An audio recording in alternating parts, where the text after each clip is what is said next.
Hi guys, this is the 16th part of the Arsenal Military Academy. इस part last part में हमने देखा कि सबके सब स्प्रिंग फेस्टिवल बहुत अकेले सेलिब्रेट करते हैं। मतलब उनको कंपनी देने के लिए कोई भी नहीं होता। ये सॉन्ग पहले ही वहाँ पर पहुँच गया होता है और उधर लियांगचिन भी एकेडमी में ही होती है।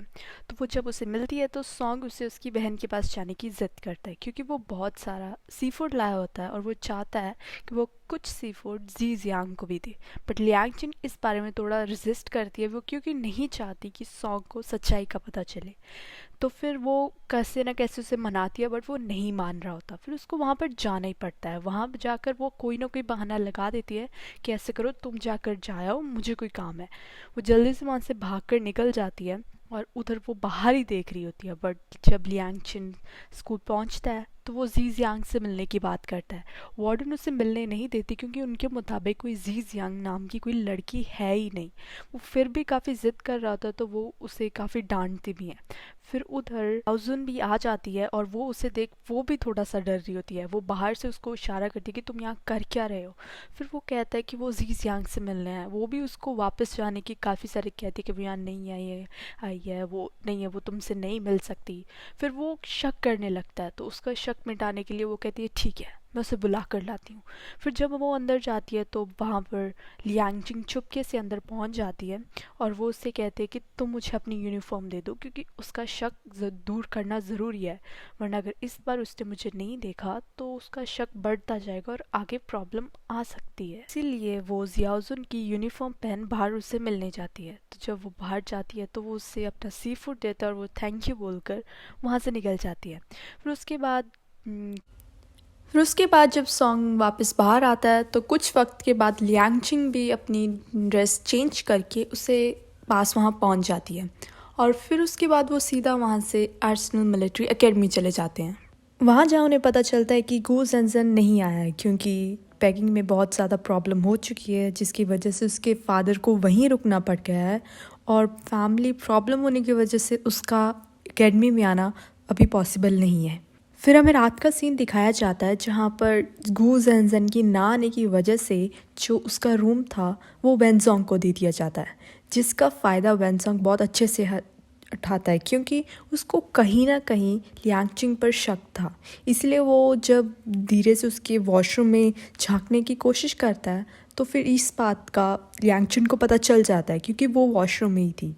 और फिर वो उसको वहाँ से बाहर निकलने को कहती है, बट वो नहीं मानता। तो फिर हार के वो खुद ही वहाँ से निकल जाती है।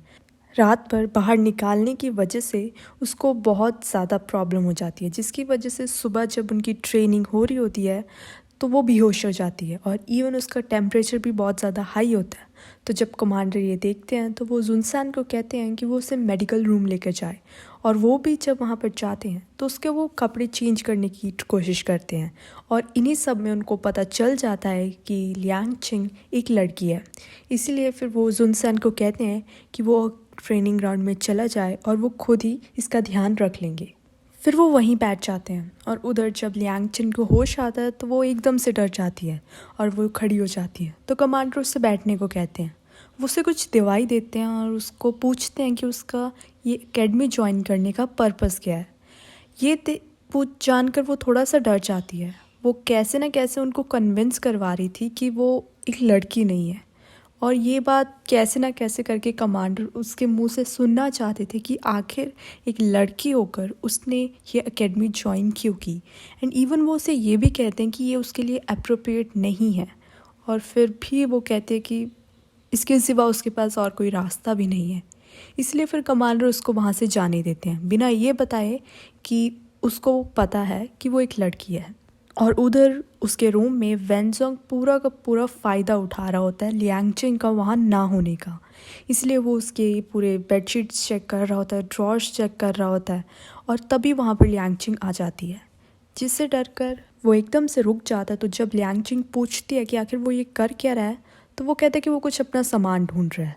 और ऐसी बातें घुमा घुमा के वहाँ से निकल जाता है। फिर उधर मेस का सीन दिखाया जाता है जहाँ सब बैठकर अपना लंच कर रहे थे। वहाँ बातों ही बातों में सॉन्ग बताता है कि आजकल एकेडमी में एक बात बहुत ज़्यादा फैली हुई है कि हमारी एकेडमी में एक लड़की है। ये देख ये बातें सुनना लियांगचिन के जो मुंह में पानी था ना वो वहीं अटक जाता है और फिर सब उसकी तरफ देखने लगते हैं। तो क्या सब बातें करते कि नहीं ऐसा नहीं हो सकता, हम सब एक साथ रहते हैं, एक साथ खाते हैं, एक साथ नहाते हैं, so it's not possible. Practical तो ये बिल्कुल भी पॉसिबल नहीं है। अब हम ही देख लो, मैंने गू जेंजन के साथ बात ली हुई है, जीजिन के साथ बात ली हुई है, वेंजोंग के साथ, जुनसैन के साथ, सबके साथ बात ली हुई है। तो फिर वो एकदम से ही लियांगचिन की तरफ देखता है सॉन्ग और कहता है, लियांगचिन मैंने तुम्हारे साथ बात नहीं ली कहीं। और फिर उधर जीजन भी यही कहता है। तो फिर अपने आप को बचाने के लिए लियांगचिन कहती है पर मैंने जुनसेन के साथ बात ली है। तो फिर ये बात जब सुनसन भी याद करता है तो वो कहते हैं हाँ। तो फिर ये मुद्दा कहीं शांत हो जाता है और फिर जब सुबह का वक्त दिखाया जाता है, जब सब वहाँ पर रूम में होते हैं, तो सॉन्ग लियांगचिन के रूम खटकाता है और जब लियांगचिन खोलती है तो सॉन्ग उसे बताता है कि गो जेंजन की शादी फिक्स हो गई है। ये बात जब उससे न्यूज़पेपर में आई और जब वो देखती है बट वो रिएक्ट नहीं करती, तो सॉन्ग उससे बहुत ज़्यादा खुशी से कहता है कि हम उसके लिए गिफ्ट लेके जाएंगे। तो लियांगचिन कहती है उसने तुम्हें बुलाया है? नहीं ना। तो फिर गुस्से से वहाँ से निकल जाती है और उधर हमें गू जेंसन को दिखाया जाता है जो रात को अपने घर से भागने की फिराक में था। वो रस्सी नीचे फेंक कर जब नीचे उतर ही रहा होता है तो एकदम से उसके ऊपर टॉर्च पड़ती है। जब वो नीचे देखता है तो पीछे नीचे पूरी की पूरी मंडली खड़ी होती है क्योंकि उसके डैड ने उसका बाहर आना जाना बंद कर रखा था और उसे अ काइंड ऑफ घर में ही जेल हुई थी। और इस बात का पूरा ध्यान रखा जा रहा था कि वो यहाँ से बाहर ना निकले और इसीलिए फिर हार कर उसको ऊपर ही चढ़ना पड़ता है और सभी वहाँ पर वैसे ही खड़े थे। तो उसका जो बटलर होता है वो गू जेंजन को कहता है, हैव अ गुड स्लीप, हम भी यहाँ हैं, आप चिंता मत करिए, हम यहाँ से कहीं नहीं जाएंगे। ये सुन गू जेंजन को स्माइल दे वहाँ से निकल जाता है और उधर गू जेंजन की शादी की बात सुन मैंटिंग भी अपने घर से भाग जाती है क्योंकि उसके घर में भी उसके लिए कर्फ्यू ही लगा था और उसका जो रस्सी से नीचे आने वाला प्लान था वो सक्सेसफुल हो गया था और वो उसी के सहारे वहाँ से निकल जाती है क्योंकि उसके अंदर कहने को जो मर्जी कह लो दिमाग गो जेंजन से ज़्यादा ही है।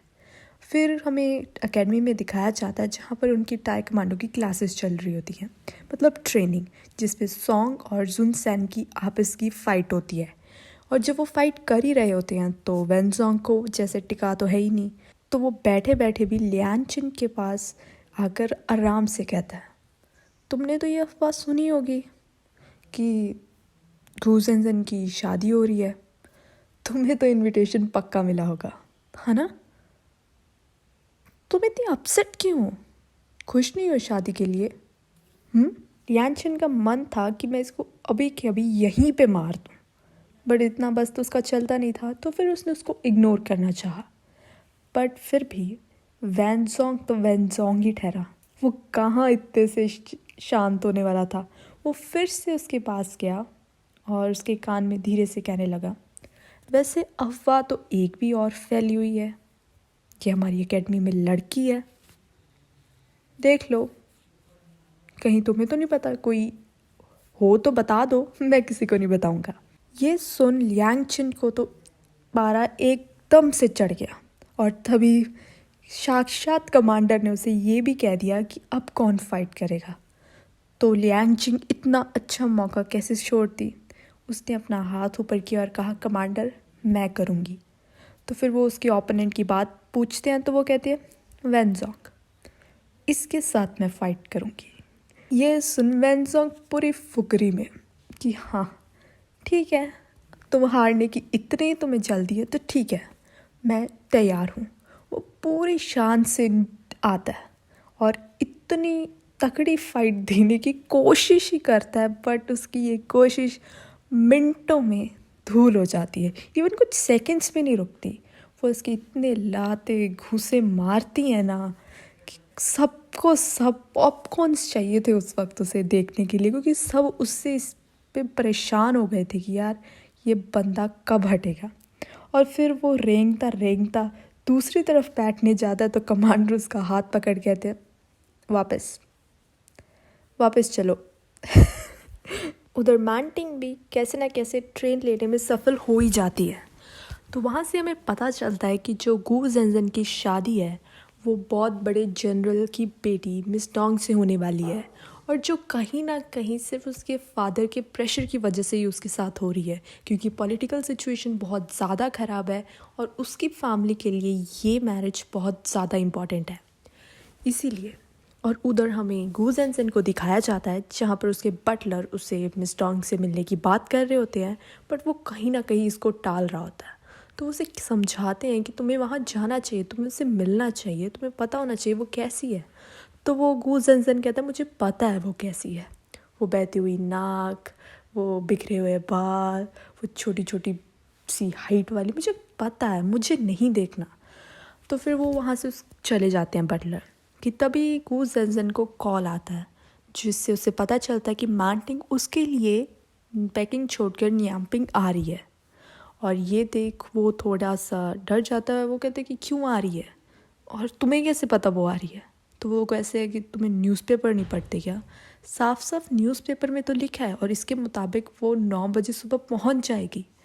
इसके बाद गू जेनजेन को कोई आइडिया आता है और सीन यहीं कट हो जाता है। और उधर हमें जियान को दिखाया जाता है जो 3-4 गुंडों से मिल रही होती है। जो जापानीज़ की लीडर है जियान, तो वो उनसे कोई प्लान के बारे में बताती है जिसकी बातों में हमें इतना सा पता चलता है कि वो कुछ चुराने वाले हैं, बट जापानीज़ के ही अड्डे में। मतलब वो खुद जापानीज़ होकर जापानीज़ की ही कोई चीज़ चुरा रहे हैं जिसकी ना उन पर कोई शक जाए। मतलब वो कोई बड़ा प्लान सोच रहे हैं, और अब वो बड़ा प्लान क्या है वो हम नेक्स्ट पार्ट में सुनेंगे। So bye guys, thank you for watching till last, and even guys please subscribe to my channel. Thank you guys, bye.